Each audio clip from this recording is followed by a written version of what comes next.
Le Premier ministre Benyon Luc Adolphe Tiao à Pouitenga, le Premier ministre en compagnie de membres du gouvernement, a visité des infrastructures en construction. Les agendas des partis politiques et des organisations de la société civile, objet d'un atelier du CGD, une rencontre pour améliorer la gouvernance démocratique. Mesdames, Mesdemoiselles et Messieurs, bonjour. Merci de suivre le 13h15 de la télévision nationale du Burkina. Ceci dit, nous allons revenir sur la visite du Premier ministre à Pouitenga. Entre-temps, nous continuons ce journal pour dire que partis politiques de la majorité de l'opposition et membres de la société civile réunis autour du thème « Les agendas de la société civile » et des partis politiques dans un régime constitutionnel en crise. Cette rencontre initiée par le Centre pour la gouvernance démocratique a eu lieu le 20 mars dernier. C'était en présence de Bouma Ernest Nebier.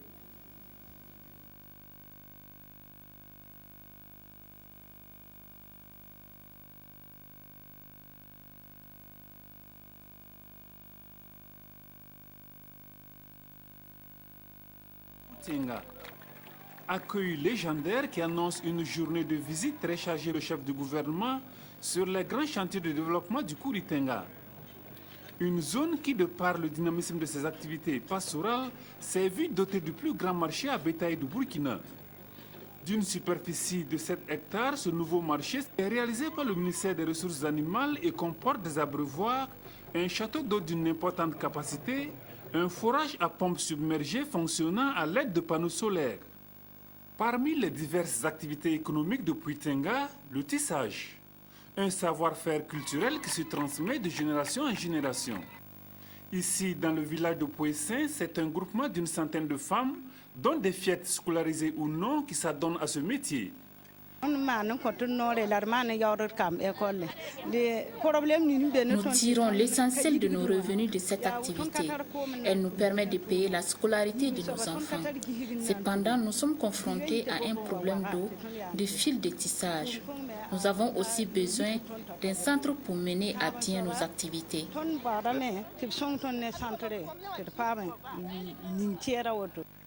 Pour pallier ce problème d'eau, le chef du gouvernement, à séance tenante, instruit son ministre compétent d'y réaliser dans de brefs délais un forage.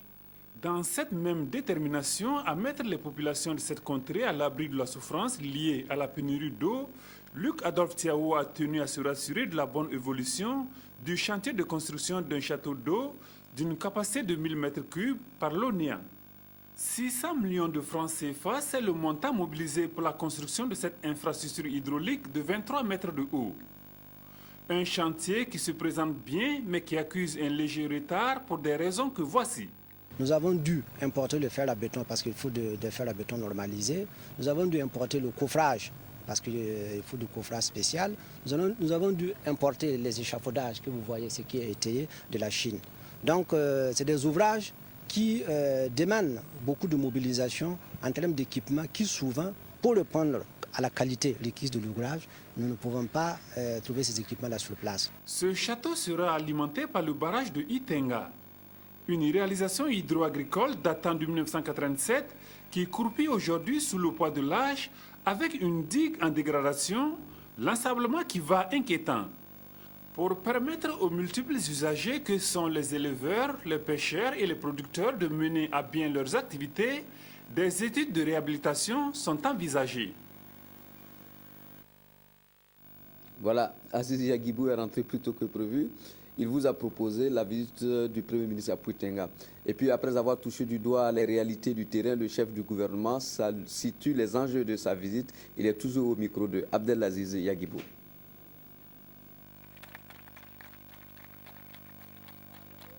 Le sens de ma visite dans cette importante localité, c'est d'abord pour saluer le dynamisme de ces populations, notamment dans le domaine du commerce. Vous savez très bien que Pouitenga est une plaque tournante et sur le plan économique, c'est une localité qui pèse pour nous.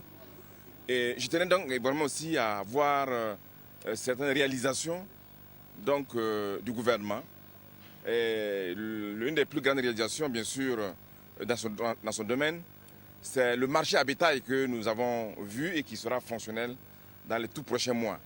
C'est un grand investissement et de la manière dont nous l'avons conçu, nous pensons qu'il deviendra sans doute l'une des plus importantes plaques tournantes du marché à bétail donc, de la sous-région ouest-africaine. Et je constate que les travaux avancent très bien. Et ensuite, nous sommes ici à l'ONEA, au château d'eau de l'ONEA. C'est un ouvrage gigantesque qui va donc permettre donc, de retenir au moins 1000 mètres cubes d'eau, ce qui va en partie résoudre les problèmes d'eau dans cette région et particulièrement ici à Kuitenga.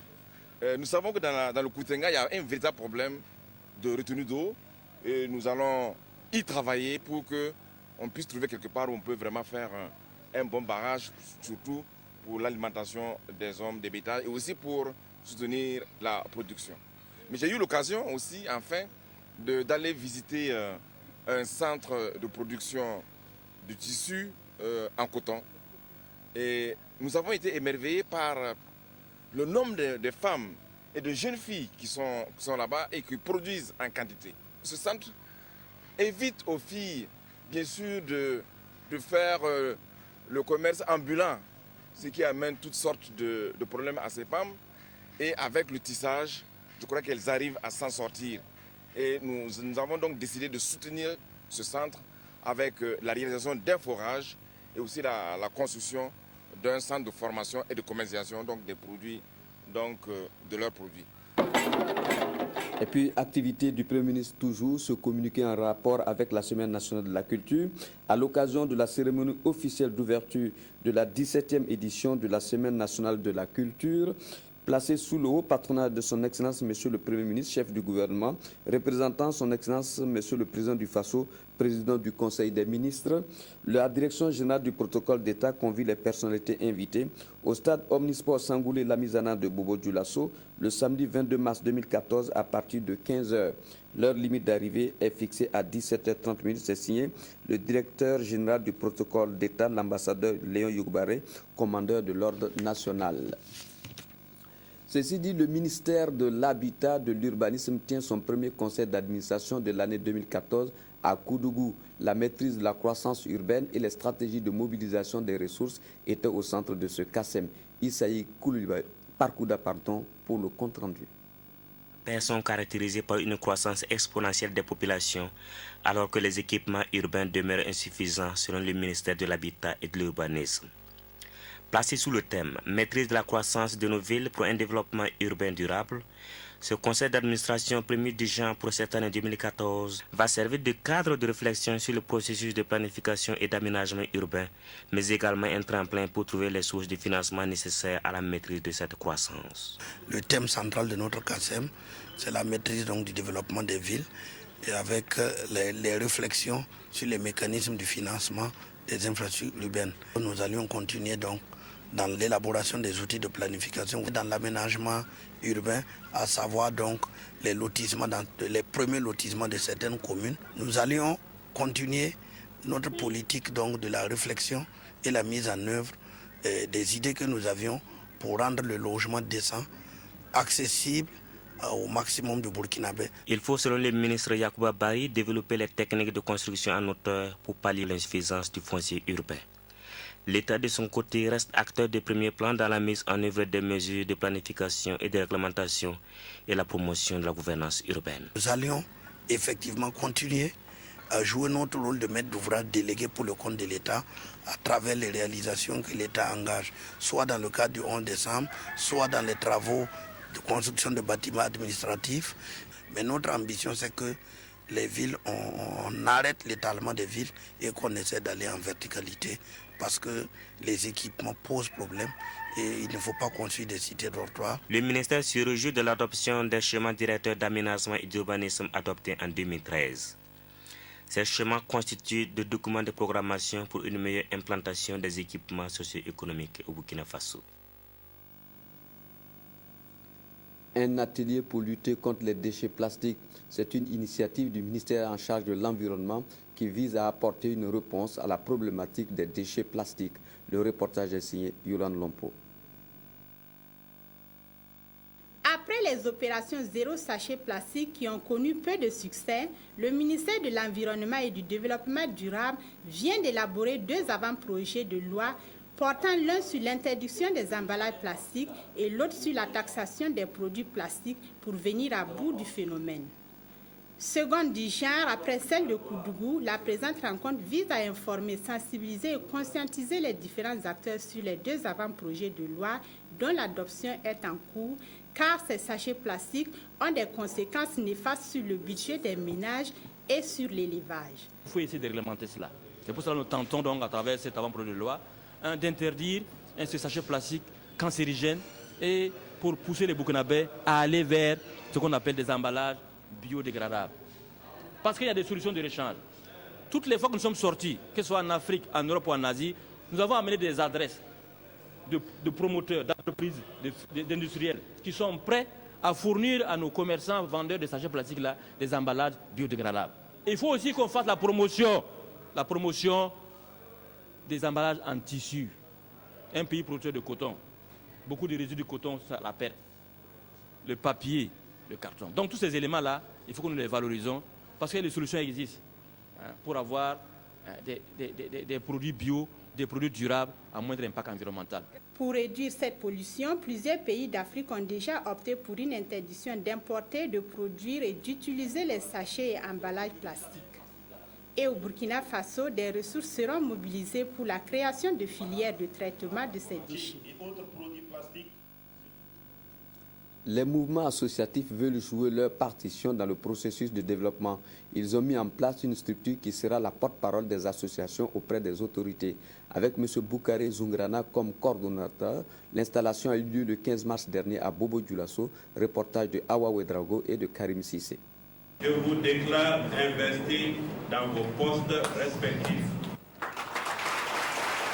Ainsi sont installés les membres de la coordination des mouvements associatifs provincial du Houé, au nombre de 56 avec toutes les sensibilités sociales. Ils vont servir d'interface entre les autorités et les mouvements associatifs qui œuvrent dans tous les domaines de développement. C'est vraiment très compliqué.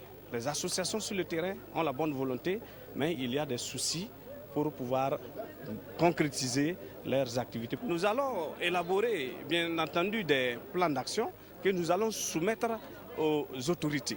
Les autorités qui aussi œuvrent pour le développement de la ville puissent essayer de pouvoir soutenir, accompagner les associations pour qu'ils puissent efficacement contribuer à l'édification de la chose commune. Et puisque les questions de développement interpellent plus d'un, cette initiative enregistre déjà le soutien des autorités. C'est une très bonne initiative. Ça fait une fédération, un grand groupe et l'union fait la force, comme on dit. Et plus ils sont nombreux, plus ils pourront mieux agir. Et nous comptons vraiment sur eux pour le développement de la localité. Il fallait forcément créer une association de ce genre fêtière pour pouvoir organiser les jeunes. Parce que nous sommes tous d'accord que les jeunes constituent la relève de demain. Et pour avoir une bonne relève, bien sûr, il faut une organisation. Désormais, les mouvements associatifs peuvent compter sur cette coordination qui s'est dit prête à les accompagner pour contribuer au développement de la province du Houé, de la région des Hauts-Bassins et partant du Burkina Faso. L'opérateur économique Joseph Hage, commandeur de Saint-Grégoire-le-Grand, catholique maronite, Joseph Hage, qui vit dans notre pays depuis 46 ans, a reçu cette distinction à l'ambassade du Saint-Siège à Ouagadougou. La cérémonie a eu lieu le 19 mars dernier. Reportage est signé Jacques Lamissa Tarpaga. Joseph Hage, au nom de sa sainteté le pape, je vous fais commandeur de l'ordre de Saint-Grégoire-le-Grand. Il est la 70e personnalité à recevoir l'insigne de commandeur de l'ordre de Saint-Grégoire-le-Grand, créé en 1831 par le pape Grégoire XVI. Joseph Hage fait ainsi partie des privilégiés par cette distinction pontificale à l'ambassade du Saint-Siège à Ouagadougou. La décoration, c'est l'insigne, mais aussi l'accoutrement de Saint-Grégoire. Tout simplement, merci à Monseigneur, notre apostolique, de voir m'accorder, m'honorer de cet ordre de Saint-Grégoire-le-Grand. Moi, je pensais que je faisais mon devoir en tant qu'être humain. Ce que le Dieu vous donne, il faut aider les autres. C'est ce que j'essaie de faire. Et je ne savais pas que je méritais cette distinction.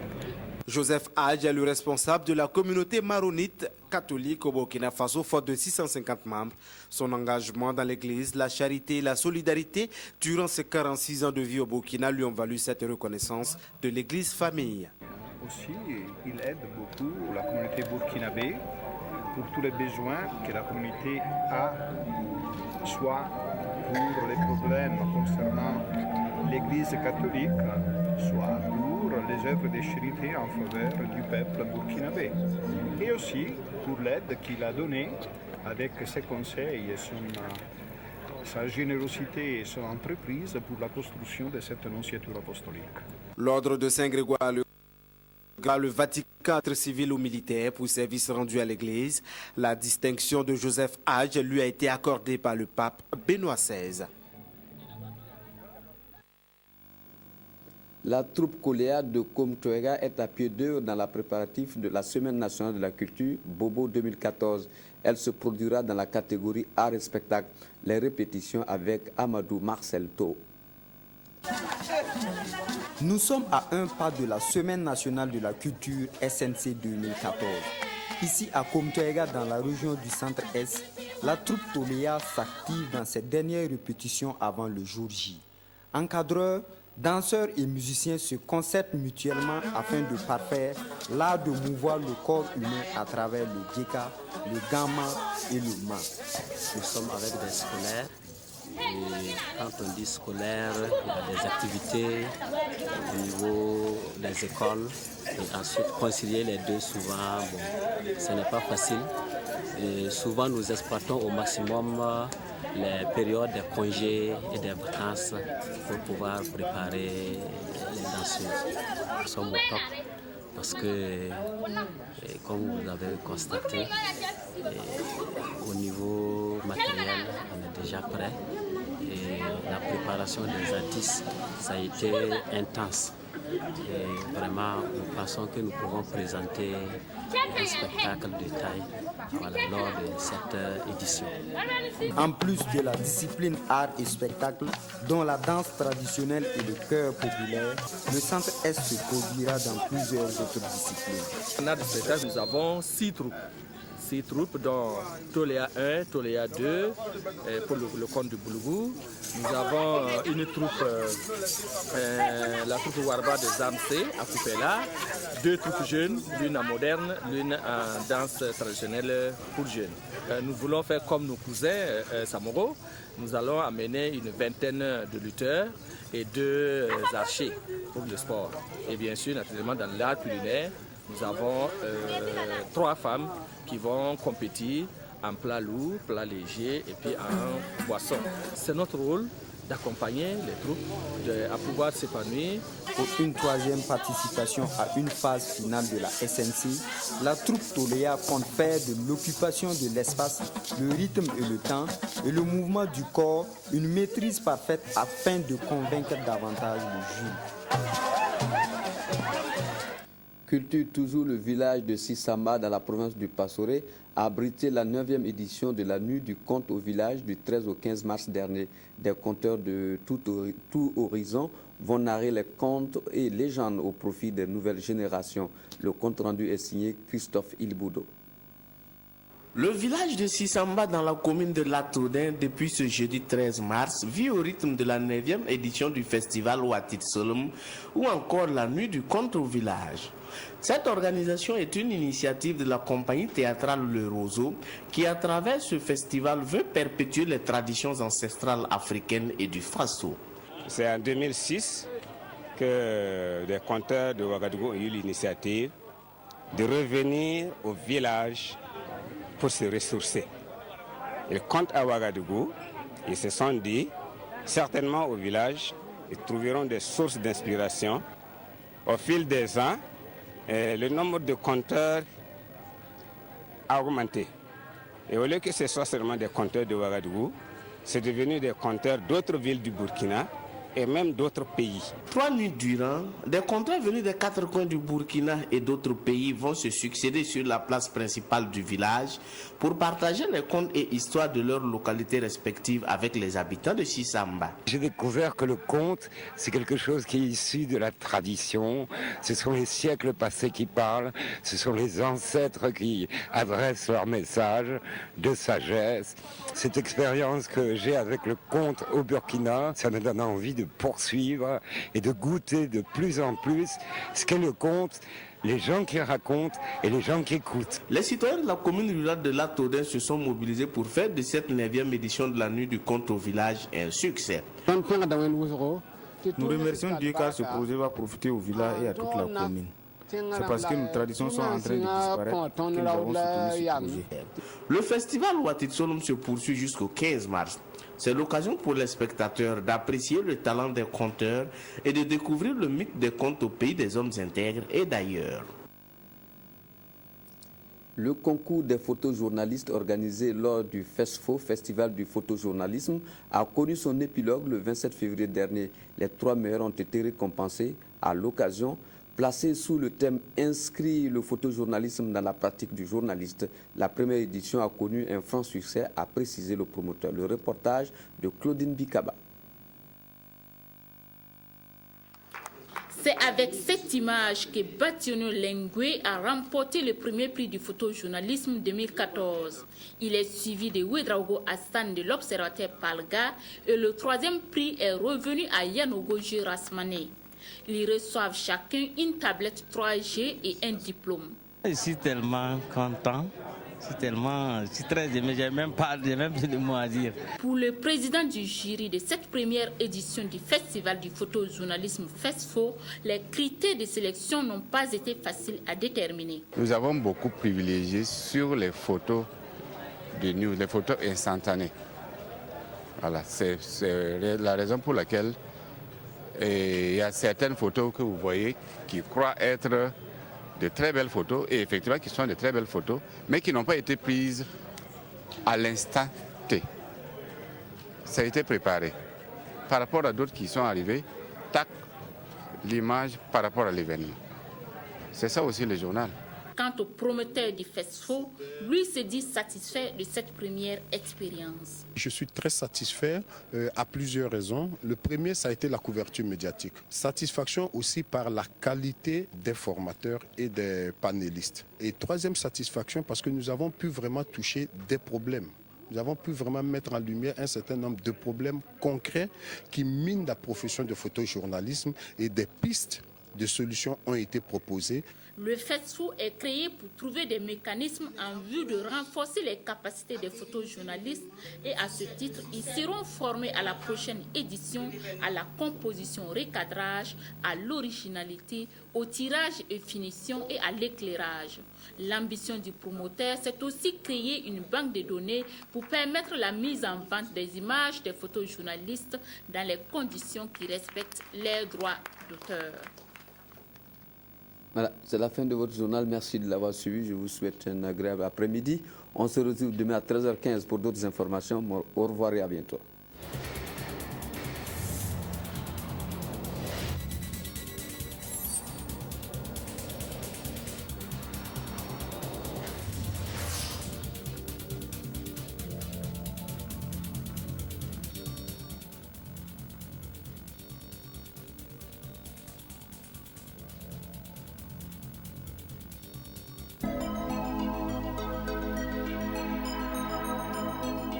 Vitazome, farine infantile enrichie en vitamines et minéraux. Vitazome est à base de céréales grillées et aromatisées à la vanille. Créé par des docteurs nutritionnistes et fabriqué selon des normes qualité.